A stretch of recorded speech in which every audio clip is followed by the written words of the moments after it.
Depois de ter criado e publicado algumas histórias num novo formato de revistas em quadrinhos, os mangás, Osamu Tezuka queria ousar. Convenceu os responsáveis da Toei a adaptar uma história para um longa-metragem animado. Ele iria dirigir, e não tinha como não. Em menos de 10 anos, ele havia emplacado diversas aventuras de sucesso nos seus mangás. Então, eles lançaram o filme em 1960, e foi um sucesso no Japão. Porém, divergências criativas iriam fazer com que Tezuka quisesse criar seu próprio estúdio, que seria um dos alicerces para toda a indústria de animes que conhecemos hoje, com suas qualidades, mas também com seus pontos negativos. Eu sou o Mika e hoje eu vou contar a história do primeiro estúdio do deus do mangá, onde trabalharia tantos grandes nomes da indústria, a Mushi Productions.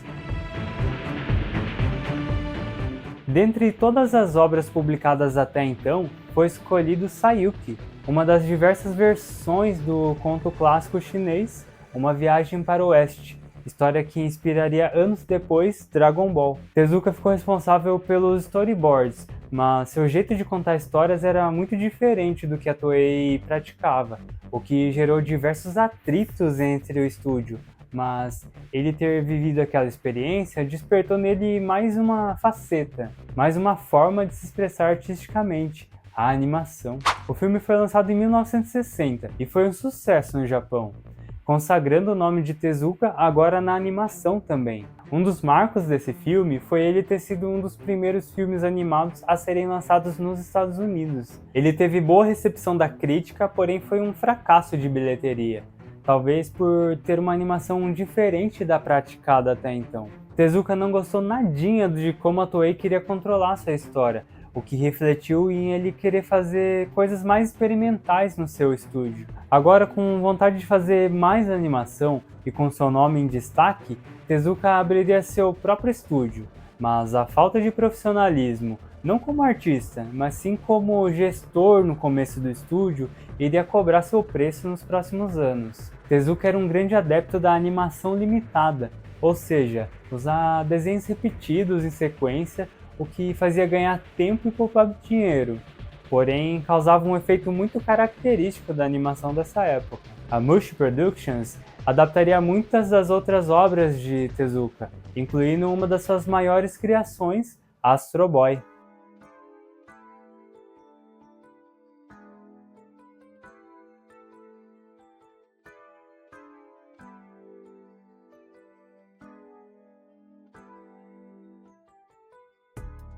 E não era só ele que fazia isso. Uma dupla contemporânea que montou toda a sua marca em cima desse tipo de animação foi Hanna-Barbera. Eles dominaram as animações na TV americana por muitos anos, apenas com essa animação mais simplificada. Quem não se lembra das corridinhas dos Flintstones?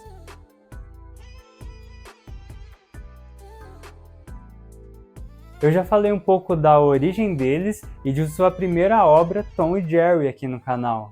Já deixa seu like se está gostando do conteúdo e se você curte animação, se inscreve no canal, que eu tô amando pesquisar sobre os primeiros passos da animação japonesa e já quero trazer tudo aqui pra gente conversar mais sobre os animes que fizeram parte da nossa vida. Em 1963, a Mushi Pro adaptaria o mangá de sucesso de Tezuka, Astro Boy, a história de um garoto robô que foi encomendado por um homem que perdeu o filho num acidente.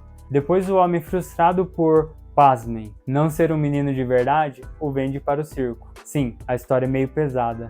Tendo um tom anti-guerra, já que o próprio Tezuka viveu esses momentos de terror, mas principalmente as consequências catastróficas do pós-batalha, a história do menino robô ganharia o carisma dos japoneses e chamaria a atenção até dos americanos, que decidiram publicar o desenho nos Estados Unidos no mesmo ano, sendo o primeiro anime em forma de série a ter sucesso lá. E só não fez mais sucesso pois era em preto e branco, e os programas que se destacavam na TV americana já eram coloridos.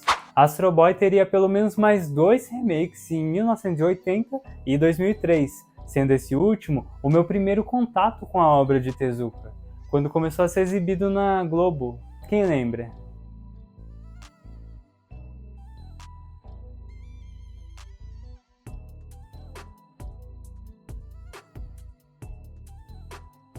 E chegamos num dos maiores casos de inspiração de todos os tempos.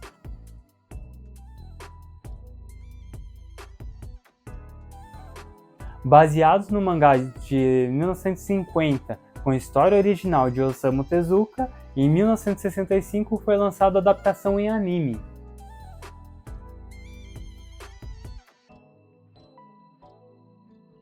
Até parar para escrever o roteiro para esse vídeo, eu nunca tinha assistido o anime, só ouvi as fofocas. Então eu peguei para dar uma olhada no primeiro episódio. E, gente, a história em si não tem muito a ver, mas são muitas coisinhas que parece que Disney só copiou, deu uma mexidinha, colou e nasceu o Rei Leão. São escolhas principalmente de design, personagens e alguns eventos que acontecem de maneira muito similar em ambos. Enfim, a família de Tezuka diz não ter processado a Disney porque o próprio adorava muito a Disney, a empresa e seu legado, e falou por diversas vezes que Walt Disney foi uma inspiração para a criação de suas obras. Tezuka não assistiu o Rei Leão, que foi lançado em 1994, já que faleceu em 1989. No Japão, o assunto foi tão gigante que fez com que muitos mangakás fizessem um abaixo-assinado na época para a empresa dar os devidos créditos. E aí, você conhecia esses boatos da indústria de animação? Você acha que foi só uma cópia ou apenas inspiração? Deixa aqui nos comentários para a gente conversar mais sobre. Nos seus 12 anos de existência, a Mushi Pro faria muitas obras. O modelo de animação adotado por Tezuka absorvia esse volume, mas o lucro não acompanhou a quantidade e a Mushi fecharia em 1973. Seus últimos filmes foram obras experimentais e voltadas para o público adulto. A trilogia Animerama contava versões de As Mil e Uma Noites e Cleópatra, utilizando de sensualidade e humor cômico.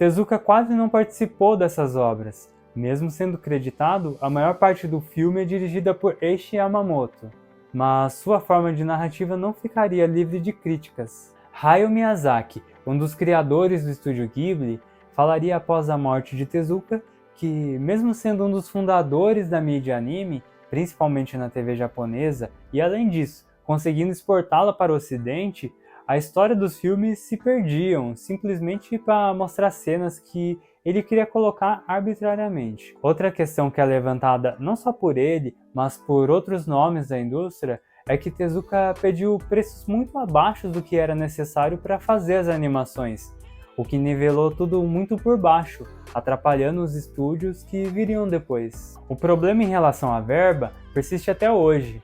Artistas recebem uma carga muito grande de trabalho por baixíssimos salários. Iniciativas como o Animator Dormitory Channel detalham como é a vida dos animadores que precisam se mudar para pequenos apartamentos em Tóquio para começar a carreira de seus sonhos. Mesmo com problema em relação ao orçamento, é difícil falar de crise, já que a indústria dos animes e mangás só cresce no mundo todo. Destaco alguns momentos, como quando Your Name, no Makoto Shinkai, levou multidões aos cinemas em 2016. O lançamento do último filme de Rebuild of Evangelion em 2021, que fez uma galera furar a quarentena na pandemia do coronavírus para ver o final de uma das mais importantes sagas de robô gigante de todos os tempos. E mais recentemente, o evento de Demon Slayer, que o anime fez o interesse no mangá que estava no meio de sua vida explodir. Mais do que nunca, a indústria de entretenimento japonesa está no seu auge. E olha que passamos pela bolha especulativa dos anos 80, onde diversas empresas estavam colocando uma quantidade absurda de dinheiro em animes. Atualmente, inclusive, se vende muito mais mangás do que quadrinhos americanos.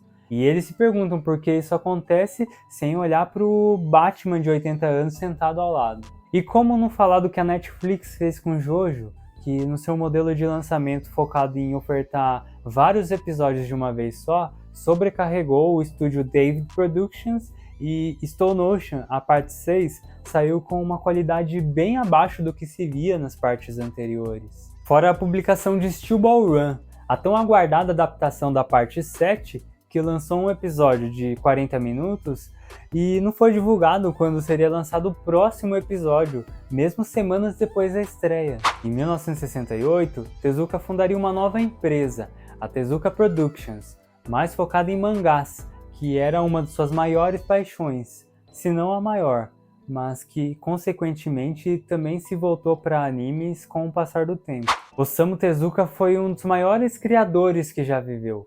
Ele trabalhou em quantidades absurdas de obras originais. São mais de 400 mangás e 60 animes. Navegou entre gêneros, criou base para outros que vieram após ele. Praticamente inventou a indústria de animes, mas também falhou, principalmente na elaboração de um projeto de estúdio com a Mushi-Pro. Enfrentou períodos de greve e limitações orçamentárias, muito devido ao pioneirismo do mercado. Enquanto existiu, mesmo em meio à turbulenta gestão e falta de dinheiro, o estúdio Mushi foi uma escola para toda uma geração de animadores. Dali sairiam grandes nomes, que seriam responsáveis por fundar estúdios renomados no decorrer do tempo, como a Madhouse, muito conhecida pela sua animação primorosa, a Sunrise com seus animes de robô gigante, o Estúdio Pierrot de Naruto e Bleach, entre outros.